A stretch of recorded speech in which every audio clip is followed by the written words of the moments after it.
2020 Sunday continues. Once again, Barbara Walters. There are few sports quite as macho as the professional race car circuit. Engines and speed and danger all appeal to a certain kind of man. But you're about to meet a woman driver who is fast, really fast.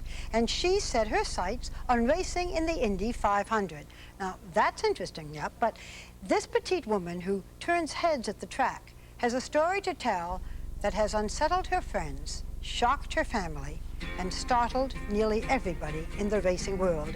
Because, as Perry Peltz tells us, there's much more to this woman than meets the eye.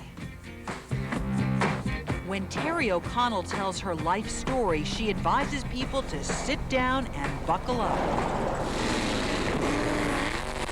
There's rough road ahead. It's been a hell of a ride. It's been tough, it's been difficult, but it's been great. Just a few years ago, Terry was an up-and-coming race car driver, breaking records and winning sprint and midget car races across the country. I was kicking butt. I was taking names out there. God gave me an incredible ability to drive an automobile, really, really fast and in control.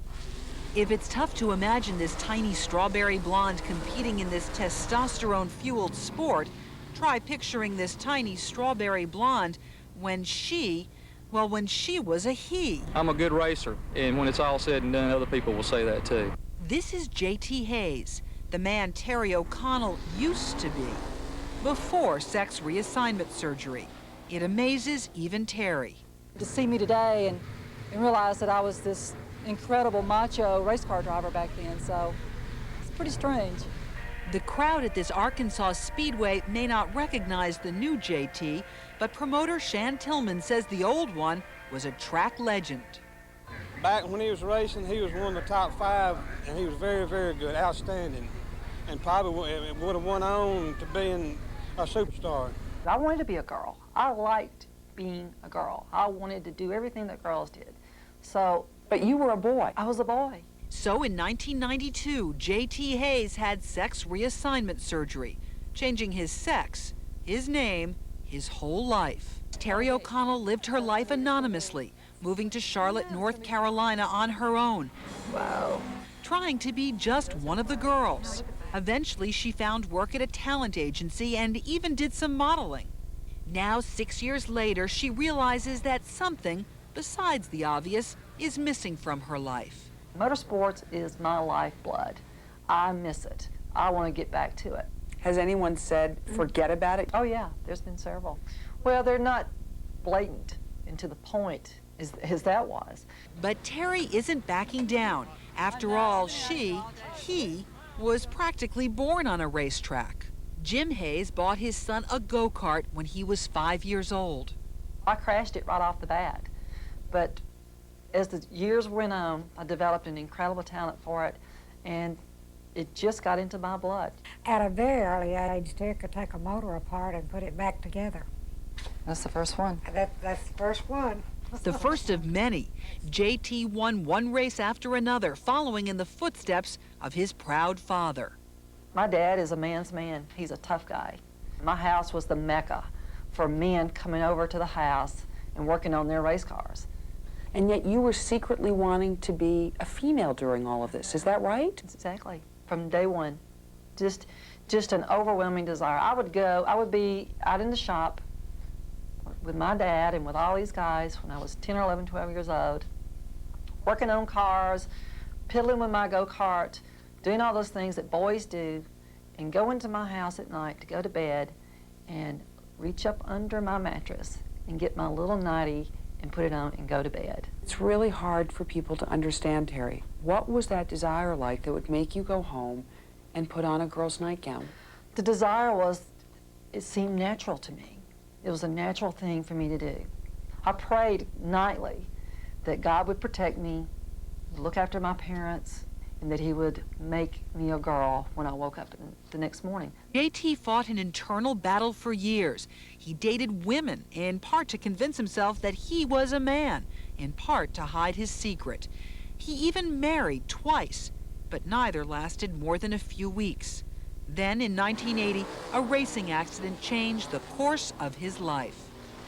At 100 miles per hour, I crashed head-on into a concrete wall and immediately come to a stop. The injuries were severe. JT soon began a long, secret evolution to become a woman. He took hormones and went through counseling, and all the while, his success as a race car driver grew. And here we go with the Goodwrench 500, the green flag flies. In 1990, JT was good enough to crack into the elite NASCAR circuit, driving a car owned by Junie Dunleavy. When you saw J.T. Hayes drive your car, did you see potential? Yeah, he had the ability. But despite showing real promise, First car out of the race is J.T. Hayes. JT dropped out of the race early due to transmission trouble. After that race, I don't know where he went, but I just never heard any more from him. That's because JT Hayes was about to undergo a sex change and become Terry O'Connell. Terry and her mother both recognized the irony to this story. If I had not been born a boy, I would never have raced. In that family, it never crossed their mind for me to be a race car driver. Racing in the Indy 500 is what Terry is determined to do next. If I'm going to do an IndyCar, then I need to focus and go towards that. Terry is trying to get back on track. A few months ago, she did well racing this Beetle in a charity event. Her backers were Volkswagen and Candy Shoes. All those skills that I had in the years just came right back. And if she ultimately proves that Terry can drive as well as JT, she has one more open door. So would you put Terry O'Connell back in the car if she could prove herself? If she proved herself, yes, sir. Yes, ma'am. In the meantime, Terry O'Connell is keeping her eye on the road. So anybody out there who's willing to step up to put a really fast girl into your race car, then I'm your girl. You might wonder about the men in Terry O'Connell's life. She says she's tried to be honest with them, and many have run the other way. But she's seeing someone now who knows about her past and still cares about her as a woman. We'll be right back.